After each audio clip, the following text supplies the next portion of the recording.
Today I'm going to make a risotto using some familiar but also some wild ingredients. Obviously I've got my risotto rice there, I've got some celery chopped up, I've got some peas ready to go, but I've also got some washed and chopped up nettle leaves.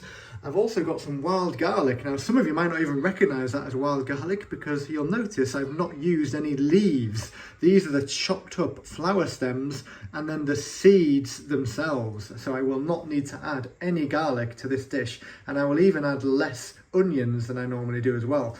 And then over here we have some lovely chicken of the woods mushroom that I've already prepared in terms of washing it and slicing it up into nice little chunks. And chicken of the woods mushroom is a fantastic meat substitute. If you've never had chicken of the woods mushroom before though, please note that some people, a minority, are actually allergic to this mushroom. So if you've not had it before, just try a small piece first, cooked, because it always must be cooked, and then just wait 24 hours just to see if you have a reaction. First of all, I'm just going to add some oil to the pan, just enough to cover the bottom basically. I've now just added an onion chopped up, and now I'm just going to saute that for about 5 minutes. Meanwhile, I'm just preparing a litres worth of vegetable stock. Next, I'm just going to add about 200 grams of risotto rice, and I'm just going to stir that in and just toast it effectively for about 2 minutes. I'm now adding just about a quarter of the stock that I've made. Okay, a few minutes have passed, so I'm just going to add in about another quarter of the stock now. I'm also going to add in the celery at this point because I like it to get nice and soft, so I like to cook it for quite a long time. Likewise, I'm now going to